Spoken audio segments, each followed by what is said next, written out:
Ok, boa tarde a todos.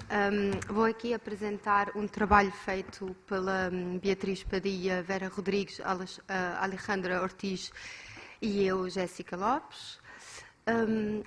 O que é que nós tivemos a ver? Tivemos a olhar para os conceitos de desigualdade e iniquidade na saúde.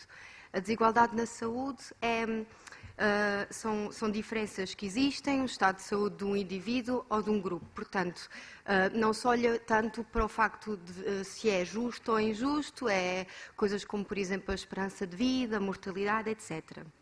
Quando falamos de iniquidade de saúde, olhamos para diferenças que existem e que são injustas, diferenças sistemáticas que podem e devem ser evitadas, por exemplo, com as políticas públicas. Portanto, quando se vê que há iniquidades sistemáticas que estão sempre ligadas à nacionalidade, à etnicidade ou a outros fatores sociais, vai contra o princípio da equidade e da justiça. Os resultados que vamos apresentar agora vêm de 3 projetos diferentes, de 2010 até 2017. Pronto, começamos aqui a falar um bocadinho do SNS. O Serviço Nacional de Saúde, que inicialmente é universal, gratuito e geral, sofreu ao longo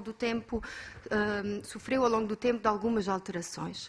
Primeiro, o aumento sucessivo das taxas moderadoras. O Sistema Nacional de Saúde começou gratuitamente, mas deixou-se aberta a possibilidade de haver taxas moderadoras que foram subindo ao longo do tempo. Em 2001, regulamentou-se pela primeira vez o acesso dos imigrantes, facilitando o acesso aos imigrantes regulares que vivem em Portugal para terem um acesso igual aos cidadãos nacionais. Com esse despacho que foi inicialmente feito para facilitar o acesso aos imigrantes regulares, dificultou-se, de um lado, o acesso aos imigrantes irregulares. Portanto, a partir desse momento, os imigrantes irregulares passaram a pagar mais taxas moderadoras e a terem outros requisitos para poderem, por exemplo, se inscrever no centro de saúde. Depois também houve, ao longo do tempo, alterações na organização da prestação de cuidados.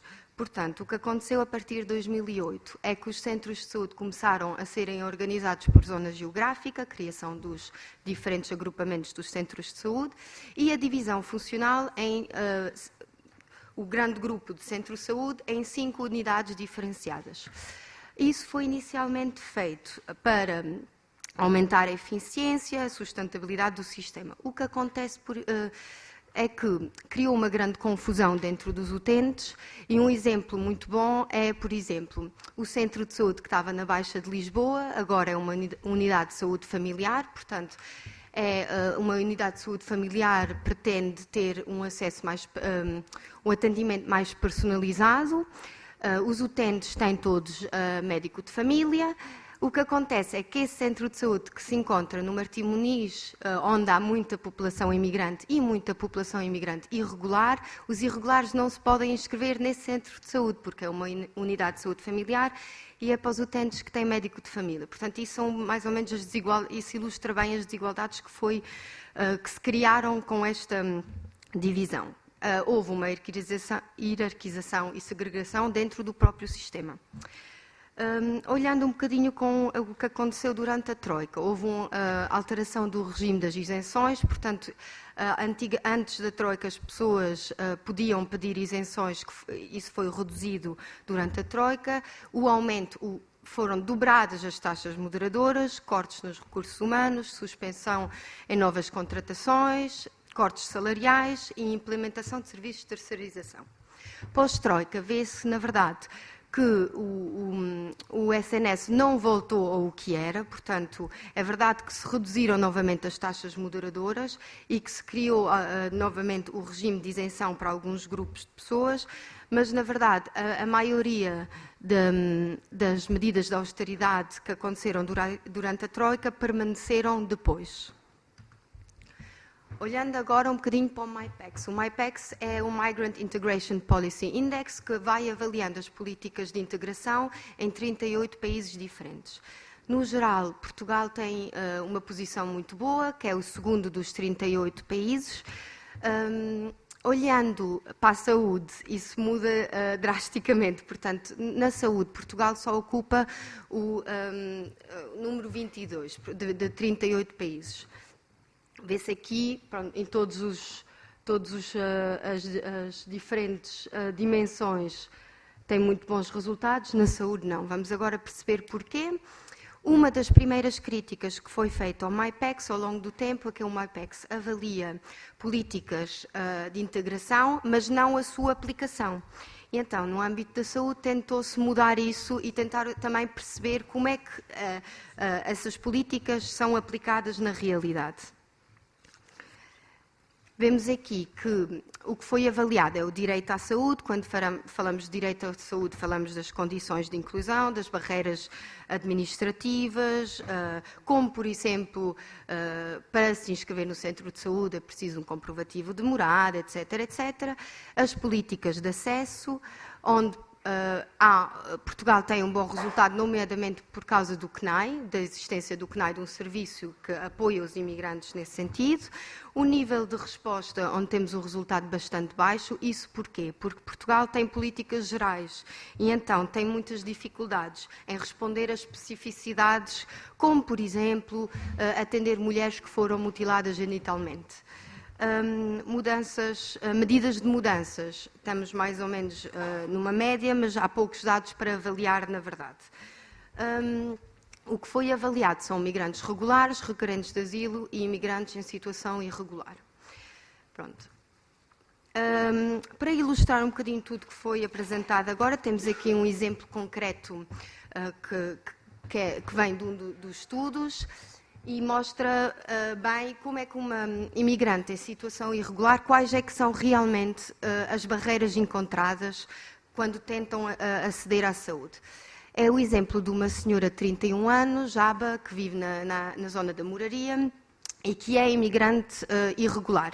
Já fez um pedido, uma manifestação de interesse no âmbito do artigo 88 e está há imenso tempo à espera e encontra-se ainda sem cartão de residência. Um dia tem uma dor no seio e fica preocupada e vai para o centro de saúde, onde não atendem porque dizem que não está inscrita e não se pode inscrever. Vem então para uma associação de imigrantes, onde vem pedir informações de como se inscrever e é orientada que precisa de um atestado da Junta de Freguesia para poder fazer uma inscrição esporádica e ser atendida no centro de saúde. Vai então para a Junta de Freguesia, onde não lhe dão o atestado da Junta de Freguesia porque dizem que precisa de um contrato de arrendamento. É interessante também porque vemos aqui que é na zona da Moraria, que é a Junta de Freguesia de Santa Maria Maior, que é uma das juntas de freguesia que só dá atestado de residência a quem tem contrato de trabalho. Contrato de arrendamento. É interessante também de ver como é que as diferentes juntas de freguesias têm regras próprias. E isso, sendo uma junta de freguesia onde há muitos residentes imigrantes e sabendo que um imigrante, especialmente um imigrante em situação irregular, tem muitas dificuldades em ter um contrato de arrendamento, isso é mais uma grande barreira para os imigrantes que vivem nessa zona. Volta para a Associação de Imigrantes a pedir orientações e acaba finalmente por se inscrever, por ter um atestado de residência com a ajuda de um amigo que faz um contrato de arrendamento. Vai depois ao centro de saúde, é atendida, tem uma consulta e prescrevem exames que tem que fazer. Vai então a uma clínica, faz os mesmos exames e não lhe entregam os exames porque dizem que tem que pagar o valor de 400 euros como não tem número do utente. Não tem número do utente, não é isenta, tem que pagar o valor completo dos exames. Não tem esse valor, volta para o centro de saúde porque na clínica dizem-lhe vai pedir o número do utente, tens direito porque é saúde reprodutiva. Vai para o centro de saúde, dizem que não porque não tem título de residência e explica então nesta entrevista esta senhora que durante um dia vai de um lado para o outro onde lhe dão indicações contraditórias. Volta para a Associação de Imigrantes, onde acaba por ser encaminhada para uma outra associação que trabalha especificamente as questões da saúde. Com essa outra associação, voltam para o centro de saúde e explicam que, como é um caso de saúde reprodutiva, deveria ter isenção, mas no centro de saúde não querem saber. A solução encontrada é de ir para um outro centro de saúde fora da área de residência, onde por acaso a assistente social desta ONG conhece uma médica, que a médica acaba por lhe passar a isenção e lhe dizer como é saúde reprodutiva, é isenta de taxas moderadoras e finalmente pode ter acesso aos resultados e sabe que tem um cisto benigno, nada de muito grave. Esta situação é uma situação que demorou 8 meses a resolver e ilustra muito bem quantas partes estão envolvidas para que uma pessoa possa ter acesso à saúde. Também ilustra como há aqui um poder, há aqui muita discrecionalidade, portanto depende muito de se o médico considera que é uma situação que dá isenção ou não dá isenção. Alguns pensam que ela tem direito a ter número do utente, outros não. Portanto, mostra também a confusão que há no próprio SNS e nos próprios técnicos que atendem as pessoas. E como a sociedade civil acaba também por intervir e ajudar a navegar o sistema e ajudar a dar acesso.